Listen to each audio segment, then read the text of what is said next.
আসসালামাইকুম। দেখেন এগুলো বাঁধাকপিতে দিব আলু লাল লাল করে ভাজি করি। এই বাঁধাকপি বসাইছি, এখন বাঁধাকপিও ভাজি বসাইছি সব মরিচ মশলা দিয়ে, মানে পেঁয়াজ রসুন সব কিছু দিই। এখন ওই আলু ভাজিগুলো এখানে দিয়ে দিলে তারপর ধনিয়া পাতা দিয়ে নামিয়ে ফেলবি। বুঝছেন? এরপরে ওই আলুর ভিতরে দিয়ে দিব বাঁধাকপি, তেল, পেঁয়াজ দিয়ে আবার দিব, আবার বাগার দিব। এভাবে একবার খাইয়ে দেখবেন আলু দিয়ে।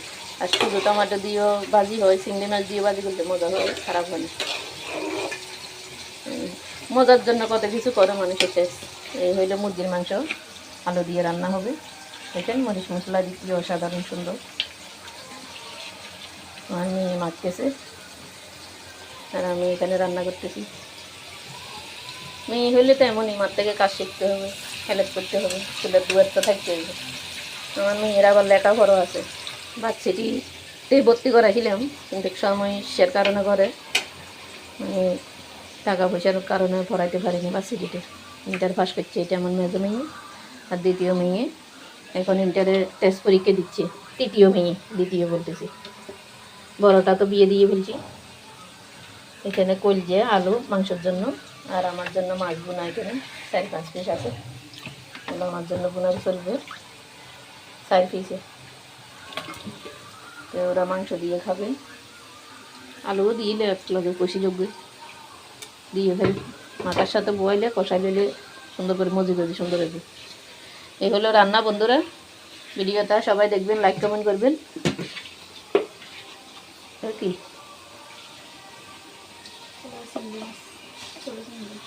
এরপরে ওই যে চিংড়ি মাছ দিয়ে বেগুন দিয়ে রেখেছিলাম, এখানে অল্প আছে, ওগুলো দুপুরে আমি খাবো আর কি। আমি বলতে কি সবাই খাবো না, এই গরম গরম টমাটো রাখছি, এই গরম দিয়ে রাখছি। এখানে ভাত রান্না হয়েছে, আর এগুলো দিয়ে টমাটো দিয়ে মাছ বোনা চলবো।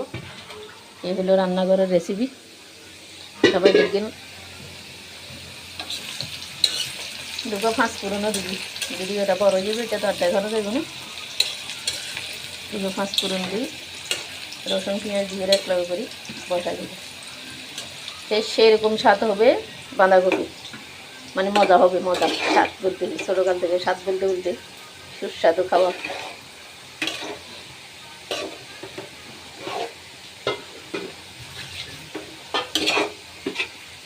বন্ধুরা দেখেন, এই হলো আমার রান্নাঘরের রেসিপি।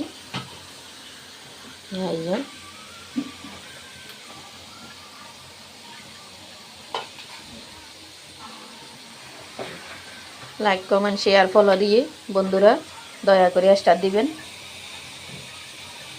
আপনাদের কাছে আমার অনুরোধ, স্টার দিয়ে আমার পাশে থাকুন। স্টারের দরকার, 100টা স্টার লাগবে বলে একজন একজন করি, যদি একটা স্টার দিলে 100 জনে দেওয়া হয়ে যাবে। আমারও স্টার আসলে আপনারা চাইলে দিব যখন আসবে, আমার আগে উঠে নেন। আপনারা এভাবে চালিয়ে যান, সবার পাশে সবাইকে থাকতে হবে। ধন্যবাদ, থাকলাম। আসসালামু আলাইকুম।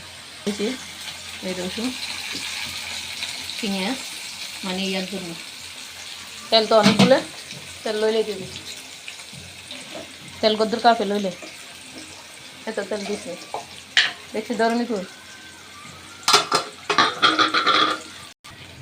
দেখছেন। পেঁয়াজ রসুন কাঁচামরিচ সব দিছি, এবার 5 ফোড়ন দিবি। এবার 5 ফোড়ন দুটো দিয়ে দাও। এই যে 5 ফোড়ন এক ডিব্বে আছিল, খাইতে খাইতে আমরা একটু 5 ফোড়ন খাই। এই যে দেখছেন বাঁধাকপির দিকটা এগুলো দিলে মজা হয়। কালো জিরে টুরে আছে তো, কালো জিরে এই শরীরের স্বাস্থ্যের জন্য কালো জিরেটা এমন ভালো। তারপর মিষ্টি জিরে আছে, সব আছে। দেখছেন কালারটা বাদামি কালার আসি গেছে, পেঁয়াজের কালার, পেঁয়াজ রসুন কী করছে 5 ফোড়ন সব দিয়ে বাঁধাকপি রান্না। দেখেন এই বাঁধাকপিতে এইভাবে খাবেন, সেরকম হবে। নামাইবার সময় ধন্যবাদ দিয়ে সুন্দর করে নামাই ফেলবেন, খাইয়ে দেখবেন পোলা পানি নিয়ে সবাই বন্ধুরা, অসাধারণ মজা হয়।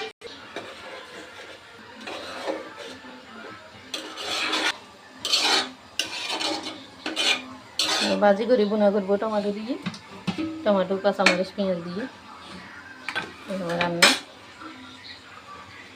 মাংস রান্না রাখলাম, 5 মিনিটের ভিডিওটা সবাই দেখবেন। দেখছেন, এভাবে আলুটা লাগিয়ে মাছ বসা দিব, কষাই বুনে বুনে হবে। নিচে চিংড়ি মাছ চলে আসছে,